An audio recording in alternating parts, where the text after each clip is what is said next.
Hello friends, welcome to the Divine Tree. Today we will know who is Ardhanarishwara, the divine form of Shiva and Parvati.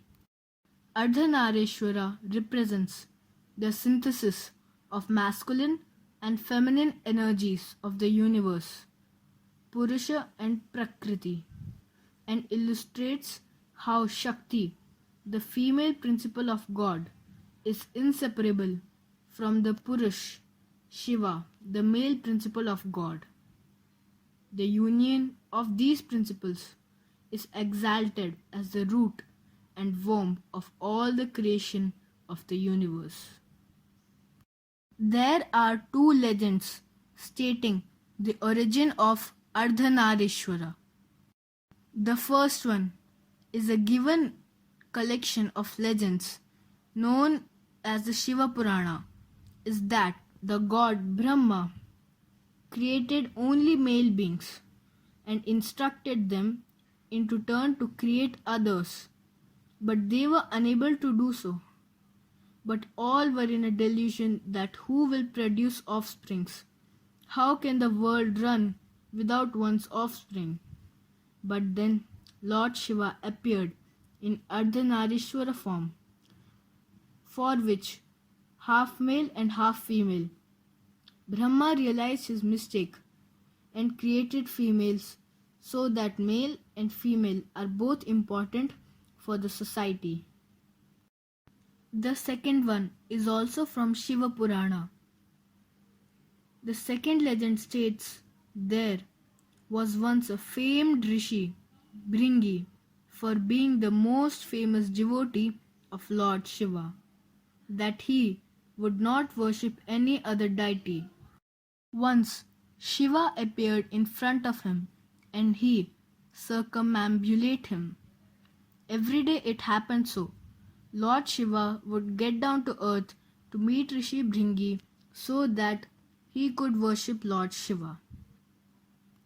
So Shiva's consort, Shakti or Parvati, got the curiosity to meet such a holy man. So she, with Lord Shiva, went at the place where Bringi used to worship Lord Shiva.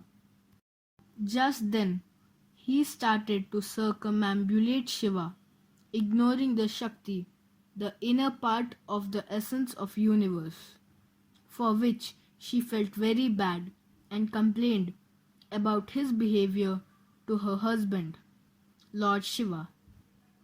Shiva, believing his devotee, asked her to come again to see the result, so that they could know what Bringi thinks of Shiva and Shakti, their power. So, to see what happens next, they went down to earth as another day. Bringi, however, was so focused on worshipping Lord Shiva that he had no desire to go around Shakti. Seeing this, Shakti sat on Shiva's lap, making it difficult for Bringi to go around Shiva alone, so that he could also circumambulate around Shakti. Bringi determined only to go around Shiva. He was not interested in the worship of Shakti, which is the essence of the universe. Shiva took the form of Shakti, one half of his body, the famous Ardhanarishwara form of Shiva. This was God, whose one half is the goddess. But Bringi was adamant. Even in this form, he was determined to only go around Lord Shiva, not Shakti.